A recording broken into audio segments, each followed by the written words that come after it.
Think about your average Monday morning. Alarm goes off. You get up before you want to. You go somewhere you didn't choose. You do things other people tell you to do for hours. And then you come home exhausted, with just enough money to do it all again next week. Most people accept this as simply how life works. But here is what they never told you in school. For 95% of human history, this is not how life worked, not even close. Ancient humans had no money, no debt, no rent, no boss. And the science suggests they were happier than we are. So what went wrong? That is what we are going to find out today. Let's start with a number that will genuinely surprise you. In 1966, anthropologist Richard Lee went to live with the Jew/hoansi Bushmen of the Kalahari Desert in southern Africa. He wanted to understand how much time a hunter-gatherer actually spends working. So, for an entire month, he recorded exactly who left camp, when, and when they came back. The result stopped him. The adults of the camp worked, on average, 12 to 19 hours per week. That is roughly 2.5 days of work per week, not per day. Per week. The hardest working person in the entire camp, a man who went out hunting 16 out of 28 days, spent a maximum of 32 hours a week looking for food. That is less than a standard modern work week. And the rest of the time, they slept, they talked, they told stories, they played with their children, they made music, they rested. Anthropologist James Suzman, who spent 25 years studying these same people, described what he found in his book Work, A History of How We Spend Our Time. He found that the Hoansi worked only 15 hours per week, and that much of that time was spent on activities that modern people consider leisure, like hiking, like fishing, like sitting around a fire and talking. And the British economist John Maynard Keynes, writing in 1930, actually predicted something similar would happen to modern humans. He said that by the early 21st century, technology would be so advanced that people would only need to work 15 hours per week to meet all their needs. That prediction never came true. Most people today work 40 hours a week or more and still feel like they cannot afford enough.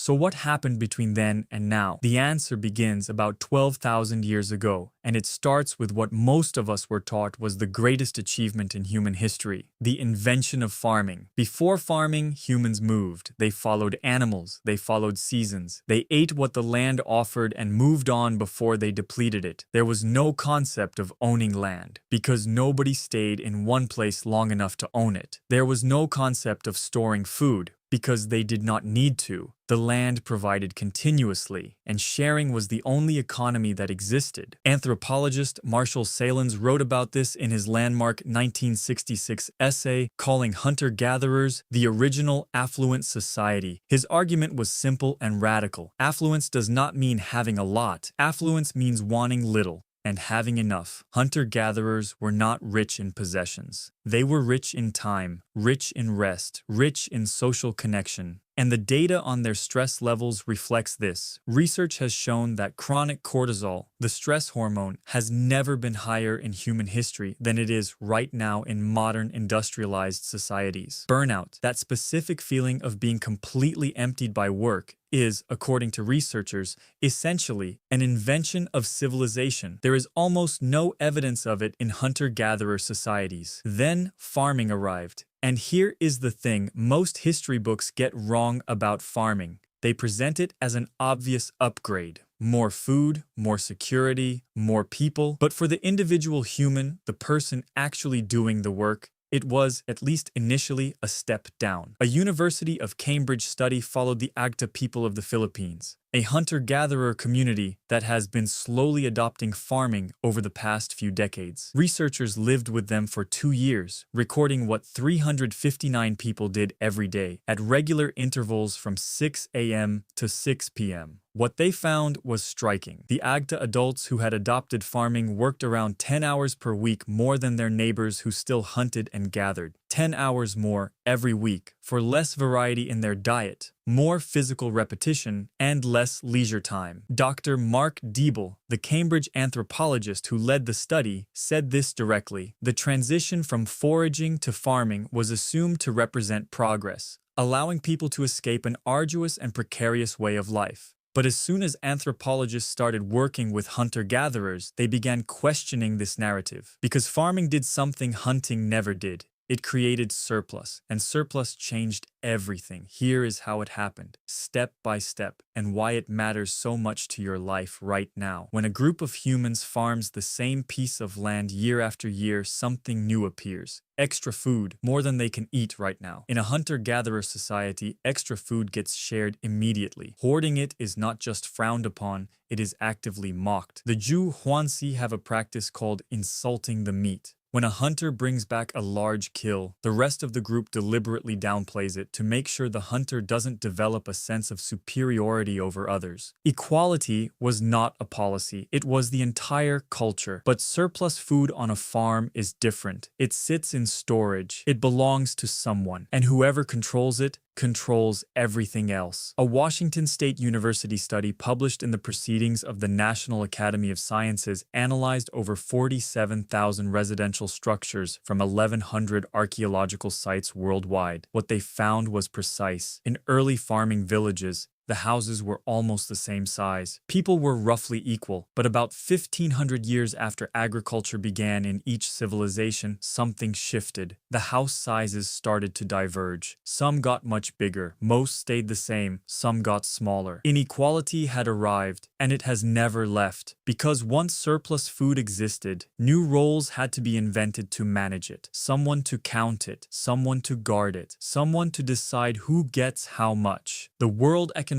Forum describes it clearly. Because somebody had to have control over surplus food, it became necessary to divide society into roles that supported a hierarchy: administrator, servant, priest, soldier. These roles did not exist in a hunter-gatherer world. They were invented. Not discover, invented, because surplus food required them. And then, several thousand years later, came the final invention: money. Money was not a natural human concept. The oldest known coins appeared in Lydia, modern-day Turkey, around 600 BCE. Before that, and in many societies long after, the dominant system was not money but reciprocity. You helped me today, I help you tomorrow. Not because of a transaction, not because of a contract, because we are part of the same group, and that is simply what groups do. Money changed the logic of that relationship. It said, you do not need to know me. You do not need to trust me. You do not need to have a relationship with me. Just give me this token, and we are even. Historian Yuval Noah Harari writes in his book Sapiens that money is the most successful story humans have ever invented, because it only works if everyone believes in it. A coin has no real value. A banknote is just paper. A number in a bank account is just a number. But because every human being on the planet has agreed, collectively, without ever having a meeting about it, that these things have value, they do. The entire global economy is a shared hallucination, and we are all living inside it. Now here is where this story becomes genuinely uncomfortable, because the research does not just suggest that ancient humans worked less, it suggests they may have also been,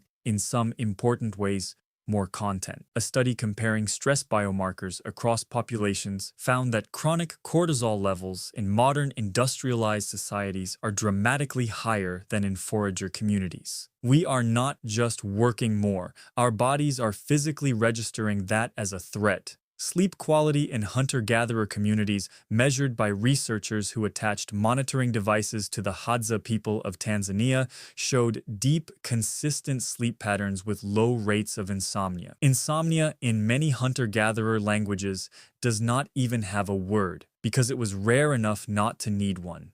And social connection, which modern research consistently identifies as the single strongest predictor of long-term happiness, was built into the structure of hunter-gatherer life in a way it simply is not in modern life. You were never alone. You were never isolated. Your community was the same 15 to 50 people your entire life. You knew everyone. Everyone knew you. There were no strangers. Compare that to a modern city of millions, where surveys consistently find that people report feeling profoundly alone. So does this mean we should abandon civilization and go back to hunting? No. And the science does not suggest that either. Ancient life came with real costs: high infant mortality, no medicine, short lifespans, violence, and the very real possibility of starvation in a bad season. The romantic version of hunter-gatherer life leaves all of that out. But here is what the research does suggest. And this is the part worth sitting with. The things that make modern humans deeply unhappy: chronic stress, isolation, the feeling of never having enough, of always working towards something that keeps moving further away. These are not features of human nature. They are features of a system that was built, and systems that were built can be changed. The hoansi did not hustle, they did not grind, they did not optimize their mornings. They worked when they needed to, rested when they could, and spent the majority of their lives in the company of people they loved. And by nearly every biological measure we have for human well-being, they were doing it right. The question is not whether we can go back. We cannot. The question is whether we understand what we traded, when we traded it, and whether what we got in return was worth it. That is a question only you can answer. But it helps to know the price first. And if you made it this far, thank you. If this made you see your Monday morning a little differently, hit the like button. Subscribe for more stories like this. Hit the bell, because the next one you do not want to miss. This is luicomind.